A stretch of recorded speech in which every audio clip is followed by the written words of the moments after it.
జిల్లా వైసీపీ అధ్యక్షులు కాకాని గోవర్ధన్ రెడ్డి, నెల్లూరు సిటీ నియోజకవర్గ ఇన్ఛార్జ్ ఎమ్మెల్సీ పర్వతరెడ్డి చంద్రశేఖర్ రెడ్డి, ఇతర నియోజకవర్గ ఇన్ఛార్జీలు, విద్యార్థులు, యువత ఆధ్వర్యంలో వేలాదిగా తరలివచ్చిన విద్యార్థులు, నిరుద్యోగులు ఈ నిరసన ర్యాలీలో పాల్గొని తమ డిమాండ్లను ప్రభుత్వానికి తెలియజేశారు. డిఎస్సి అక్రమాలపై లోకేష్ రాజీనామా, సిబిఐ విచారణ కోరుతూ రోడ్డెక్కి పెద్ద ఎత్తున విద్యార్థుల నిరసన, ఫీజు రియంబర్స్మెంట్ బకాయిలు, నిరుద్యోగ భృతి, యువత విద్యార్థులకు ఇచ్చిన హామీలు తక్షణమే అమలు చేయాలని యువత డిమాండ్. ఈ కార్యక్రమానికి భారీ సంఖ్యలో పాల్గొన్నారు. డిఎస్సి అక్రమాలపై సిబిఐ విచారణ, లోకేష్ రాజీనామా చేయాలంటూ విద్యార్థులు, యువత నినాదాలతో ర్యాలీ ఉవ్వెత్తున ఉద్యమంలో ఎగిసింది. విఆర్సీ సెంటర్ నుండి గాంధీ బొమ్మ సెంటర్ వరకు సాగిన ర్యాలీలో వందలాది మంది విద్యార్థులు పాల్గొని డిఎస్సి పేపర్ లీక్ పై మంత్రి నారా లోకేష్ రాజీనామా చేయాలంటూ కదం తొక్కారు.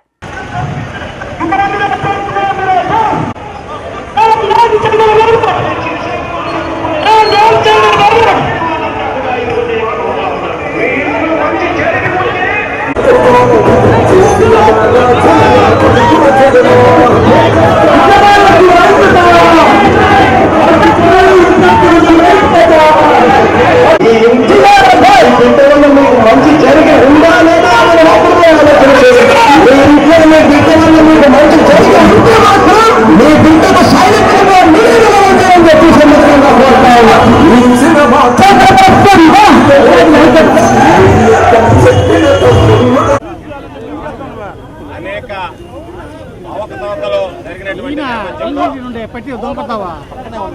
ఎవరైతే రాష్ట్రానికి విద్యాశాఖ మంత్రిగా ఉంటూ విద్యా వ్యవస్థని భ్రష్టుపట్టిస్తూ అన్ని విధాలా డిఎస్సిలో భారీ కుంభకోణానికి పాల్పడినటువంటి విద్యాశాఖ మంత్రి నారా లోకేష్ తక్షణమే రాజీనామా చేయాలనేటువంటి నినాదంతో పాటు డిఎస్సి జరిపినటువంటి తీరు మీద, డిఎస్సిలో జరిగినటువంటి అవకతవకల మీద, డిఎస్సిలో వస్తున్నటువంటి ఆరోపణల మీద పూర్తి స్థాయి సిబిఐ ద్వారా విచారణ జరిపించాలనేటువంటి డిమాండ్తో ఈరోజు విద్యార్థి సంఘాలు, విద్యార్థి నాయకులు, యువత, యువజన విభాగానికి సంబంధించినటువంటి వివిధ సంఘాల అందరం కూడా, నియోజకవర్గాలకు సంబంధించినటువంటి ఇన్ఛార్జీలు అందరం కలిసి ఈరోజు ఈ నిరసన కార్యక్రమంలో పాల్గొనడం జరిగింది.